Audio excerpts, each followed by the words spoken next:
नजर सब पर। नहाए खाए के कल से होगी छठ पर्व की शुरुआत। रेलवे कर रहा है विशेष ट्रेनों का संचालन। वहीं वक्फ संशोधन बिल पर बढ़ी रार, क्या गिर सकती है मोदी सरकार? नमस्कार, मैं अनंत त्रिपाठी, स्वागत है आपका 10 न्यूज में। आइए सीधे रुख करते हैं अब तक की 10 बड़ी खबरों का। दिल्ली में पीएम मोदी से मिले सीएम योगी आदित्यनाथ, महाकुंभ का दिया न्योता, उपचुनाव पर भी की चर्चा। वहीं यूपी कैबिनेट की हुई बैठक, लिए गए कई अहम फैसले। जम्मू कश्मीर विधानसभा का पहला सत्र आज से शुरू। स्पीकर बने अब्दुल रहीम वाथर, बीजेपी के नरेंद्र सिंह होंगे डिप्टी स्पीकर। मथुरा में संतों की हुई महापंचायत, देवकी नंदन महाराज ने की अपील, वक्फ बोर्ड हो, सनातन बोर्ड भी बनकर रहेगा। शिवपाल यादव ने दिया बयान, अफसरों के नाम नोट करो, सरकार आने पर इनसे निपटा जाएगा। सपा कार्यकर्ताओं में दौड़ी खुशी की लहर। छापे में पकड़ी गई मांस खाने वाली बैन, 9.5 कुंटल मांगूर मछली। बहराइच की जिलाधिकारी मोनिका रानी ने गठित की टीम, हुई बड़ी कार्रवाई। प्रयागराज में महाकुंभ की अनौपचारिक शुरुआत, जूना और किन्नर अखाड़ों का शाही अंदाज में नगर प्रवेश। बीजेपी के सहयोगी टीडीपी का बड़ा बयान, हम वक्फ संशोधन बिल नहीं लाने देंगे। उठ रहा सवाल, क्या नीतीश नायडू वापस लेंगे समर्थन? वहीं वक्फ बिल पर मदनी की हुंकार, आंध्र में जुटेंगे 5 लाख मुसलमान। गज़वाए हिंद से मुकाबले की तैयारी, धीरेन्द्र शास्त्री निकालेंगे भगवाए हिंद यात्रा। पैदल नापेंगे 160 किलोमीटर का रास्ता। वहीं महाकुंभ में गैर हिंदुओं को दुकान नहीं देने का किया समर्थन। कहा, जिनका राम से कोई काम नहीं, उन्हें राम के काम से क्या काम।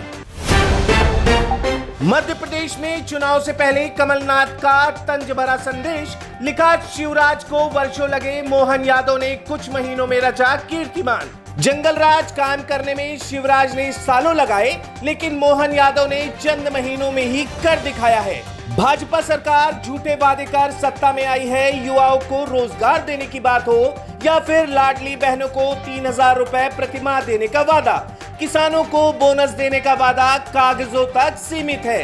कई योजनाएं या तो बंद कर दी गई हैं या उनका बजट रोक दिया गया है। केजरीवाल बोले, मैं अकेला लड़ सकता हूं, लेकिन दिल्ली को बचाने के लिए आपकी मदद चाहिए।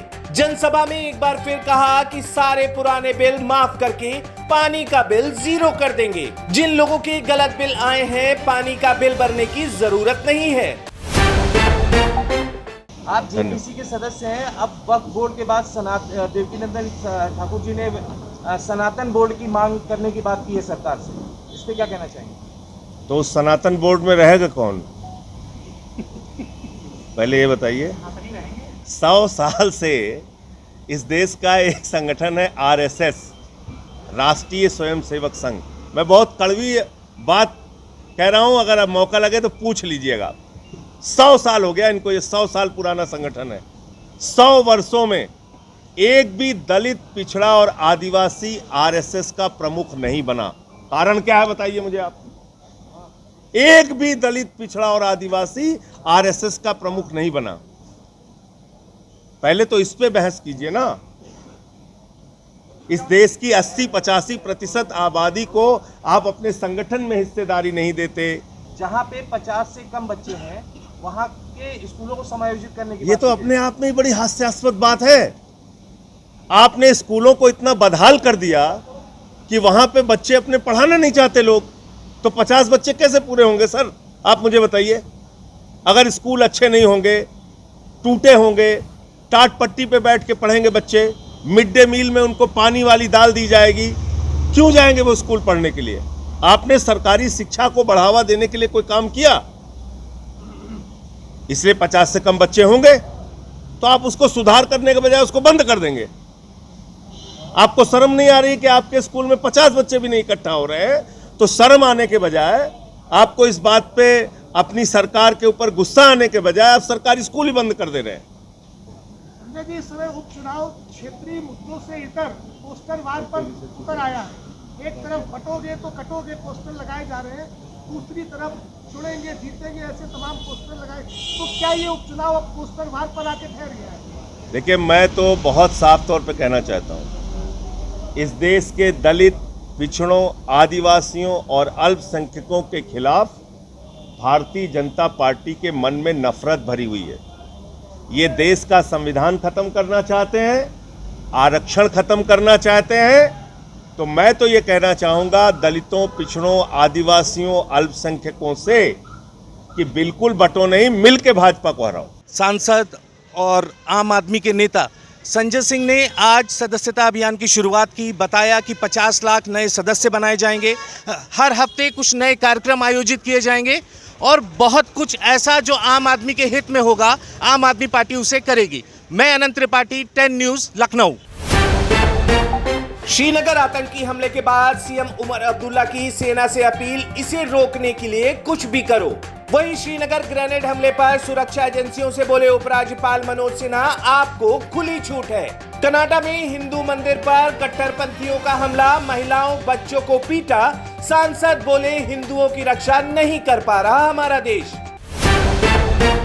अब रुक अजब गजब खबरों का, जहां ईरान की यूनिवर्सिटी में लड़की ने खुलेआम उतार दिए कपड़े, हिजाब के विरोध में किया ये कारनामा। बैटरी, ब्लेड, कांच, सिक्के, नटबोल्ट, हाथरस के 13 साल के आदित्य शर्मा के पेट से निकले 56 सामान, पर जान नहीं बचा पाए दिल्ली सफदरगंज के डॉक्टर। मामले को दुर्लभ बताते हुए डॉक्टरों ने भी जताई हैरानी। कुछ डॉक्टरों ने इसे पीका सिंड्रोम जैसी मानसिक बीमारी बताया है। इस सिंड्रोम में कोई व्यक्ति उन चीजों को भी खाना शुरू कर देता है जो खाने योग्य नहीं होती है। 19 नवंबर तक 90,000 नए राशन कार्ड बनाएगी दिल्ली सरकार। सभी अधिकारियों और कर्मचारियों की छुट्टियां रद्द। विदेश मंत्री जयशंकर ने ब्रिसलेन में किया भारतीय वाणिज्यिक दूतावास का उद्घाटन। महात्मा गांधी को दी श्रद्धांजलि। गिरावट के साथ खुला शेयर बाजार, अमेरिकी चुनाव और फंड ब्याज दरों में कटौती के बीच अस्थिरता बढ़ेगी।